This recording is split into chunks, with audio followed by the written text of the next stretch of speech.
Salam dostlar. Bugün sizinle peçenya reseptini sizinle paylaşacağım. Bizleri əvvəlcədən deyim ki, bizləri Türk qardaşlarımız da, bacılarımız da izləyir. Buradan onların hər birinə salamlar göndəririk.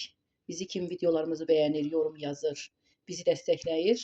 Hər birindən Allah razı olsun. Xahiş edirik videolarımızı bəyənin, abunə olun, yorum yazın. Biz də bildiklərimizi sizinlə paylaşaq. İndi isə keçirik videomuza. Əvvəlcədən xırda doğradığımız peçenyaları, bir stəkan malako, skuşonu, qatılaşdırılmış süt, kərə yağı, bir də kakos. Bir başqa vanilimizi üdülmüş peçenyanın üzərinə tökürük. İndi isə kakao. 3 qaşıq.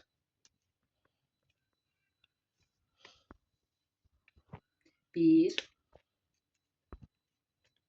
2 3 xörək qaşığı kakaomuzu əlavə edirik.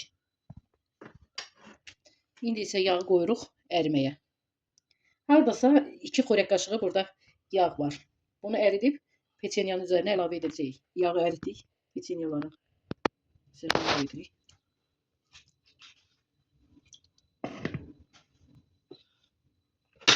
Az əlavə edirik ki, peçenyanın yatıştırdıkça üzerine yine ilave edeceğiz.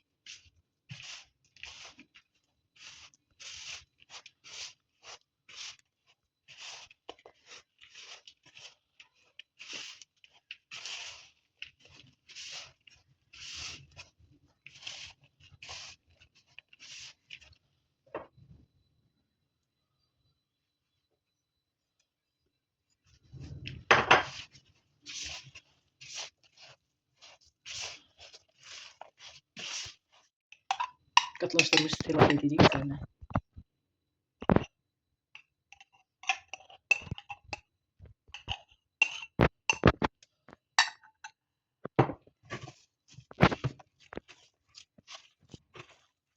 Yumru ile götürürük. Kakos. Dostlar, mən ağ küncütdən də əlavə etdim. Yarısı kakosla, yarısı küncütlədir. Küncütlə də çox dadlı olur. İndi isə yarım saat qoyacağıq xaladiniyə. Soğusun. Ondan sonra çıxardıb çaydan içməyə çox dadlı olur. Xahiş edirik, abunə olun, yorum yazın, bəyənin. Sizin dəstəkləriniz bizim üçün önəmlidir. Siz bizim videolarımızı bəyəndikcə, yorum yazdıqca biz sevinib sizinlə videolarımızı paylaşırıq. Xahiş edirik, abunə olun, yorum yazın, bəyənin. Biz buradan bizim videolarımızı bəyənib abunə olan dostlarımıza, bacı və qardaşlarımıza hər birinə təşəkkür edirəm. Çox sağ olun.